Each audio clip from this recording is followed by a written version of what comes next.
Samajwadi party के मुखिया अखिलेश यादव की इस रणनीति में फंस जाएंगे बीजेपी के बड़े बड़े दिग्गज। बीजेपी के विधायकों और सांसदों की काली करतूत सामने लाने के लिए समाजवादी पार्टी के मुखिया ने बनाई रणनीति कि आगामी लोकसभा चुनाव में योगी आदित्यनाथ के लिए भारी पड़ जाएगा अखिलेश यादव का ये दांव।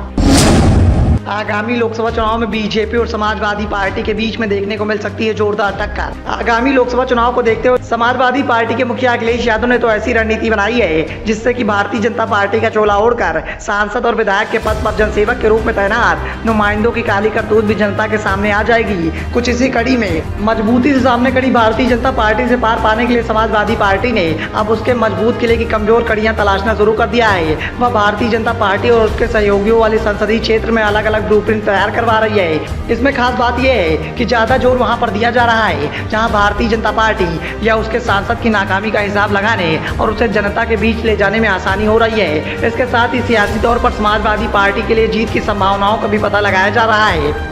समाजवादी पार्टी के मुखिया अखिलेश यादव ने अपने सभी जिलाध्यक्षों और वहां से आने वाले पदाधिकारियों को इस बात के निर्देश भी दिए हैं कि वह अपने अपने क्षेत्र के भारतीय जनता पार्टी के सांसद के क्षेत्र में किए गए भाजपाई वादों और उस पर अमल का ब्यौरा जुटाए।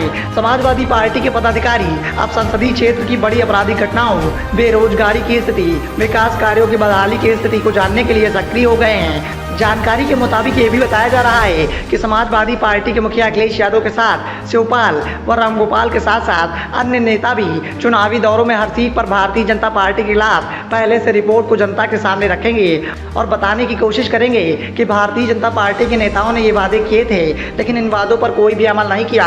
आपके साथ जुमलेबाजी की गई है और भारतीय जनता पार्टी के नेताओं की जुमलेबाजी को जनता के सामने रखने की कोशिश समाजवादी पार्टी के द्वारा की जाएगी। समाजवादी पार्टी के मुखिया की रणनीति के अनुसार सांसदों के कामकाज की रिपोर्ट तैयार होने के साथ साथ संसदीय क्षेत्र में जातीय समीकरण की सियासत का भी अध्ययन होगा। उसी हिसाब से मुद्दे तैयार किए जाएंगे। प्रत्याशी के चयन से लेकर उसी रणनीति के आधार पर काम किया जाएगा।